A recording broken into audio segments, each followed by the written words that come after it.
Hi, here's Katherine Bihlmeier with a daily exercise of 71.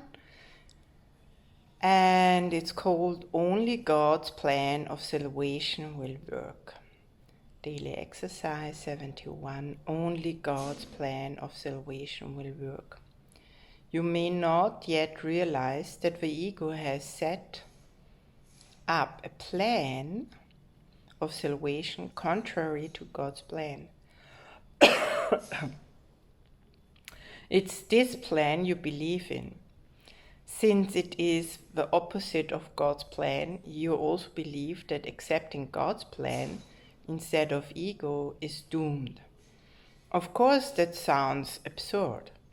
But after considering carefully what the ego's plan is, you may realize that you believe in it, however absurd it may be. Yeah, we do lots of funny things and believe lots of funny things, which is very often a lie and a limitation and a separation. So the ego's plan of salvation revolves around enduring discomfort. It says that if someone else spoke or acted differently, if external circumstances or events changed, we would be saved.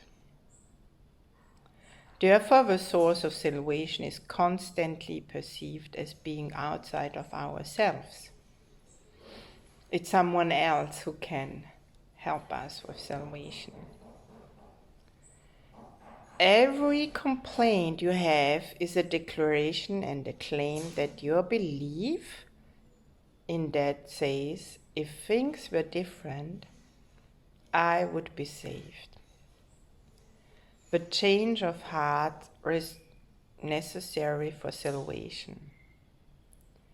Is therefore required of everyone and everything except yourself. That's what we think. So the role assigned to your own ego mind in the plan is simply to determine what needs to change other than yourself. If you want to be saved, truly want to be saved. According to this crazy plan, any supposed source of salvation is acceptable provided it doesn't work.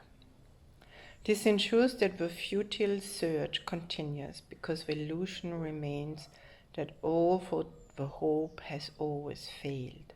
There is still reason for hope in other places and in other things. Another person will serve even better. Another situation will still bring success. It's a big lie. We're running with this ego. We always run. We always stress out, and we never see what's in front of us, and we never see what's truly here.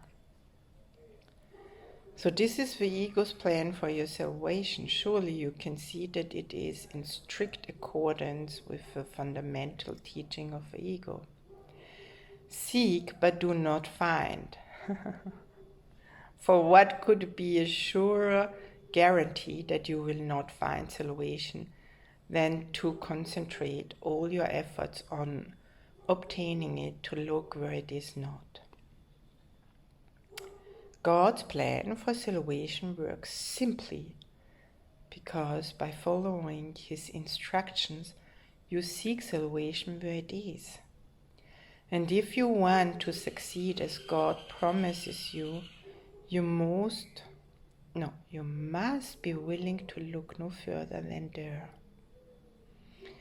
Otherwise, your purpose will be divided and you will be trying to follow two plans of salvation that are diametrically opposed in every way. The result can only bring confusion, misery, and a deep sense of failure and despair. And I can tell you, if There's God comes in and your ego wanting to hold on his own plans and his own visions and impose whatever. Then that's a big fight over God, fight over clarity, lots of confusion, and it's not fun at all. So what is required then is to step out of the ego, calm down, see all that, acknowledge all that, allow it and embrace it from your heart, your choice, and then just give it up to God again, and you will see there will be calmness and clarity coming in without that you need to do something. How can you escape all that? Very easy. The idea for today is the answer. Only God's plan of salvation will work. There can be no real conflict about this because there is no possible alternative to God's plan that will save you. His plan is the only one whose outcome is certain. His plan is the only one that must succeed. Let us practice recognizing this certainty today, and let us be happy that there is an answer to a seemingly insoluble conflict. All things are possible for God because of His plan, which cannot fail. Salvation must come to you. Begin today's 2 longer practice session by reflecting on today's idea and recognizing that it consists of 2 parts, each making an equal contribution to the whole. God's plan for you and for your salvation will work, but other plans will not.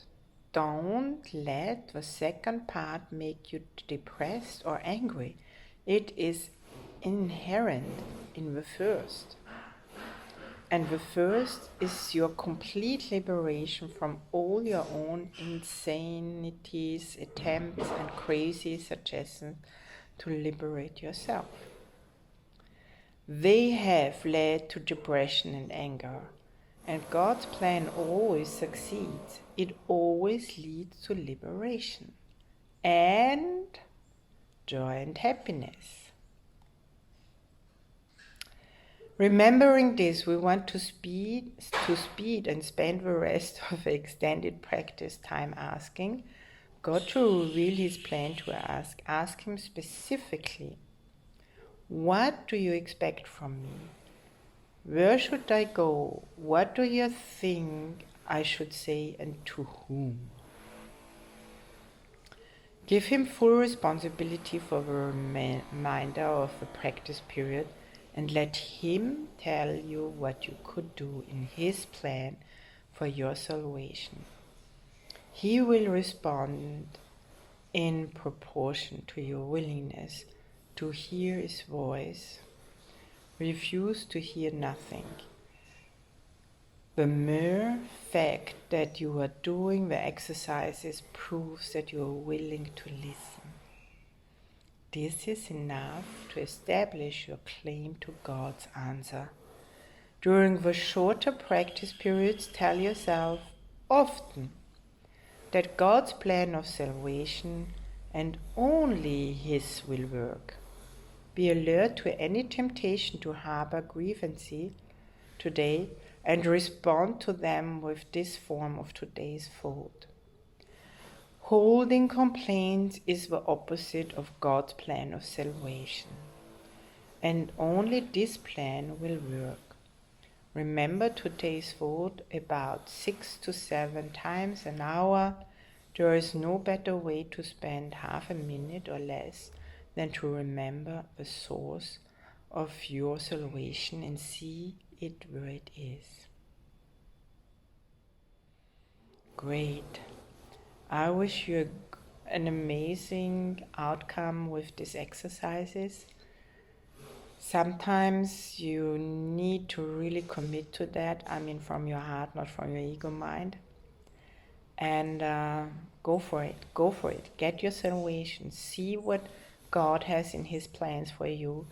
Give yourself in and up to God, and you will see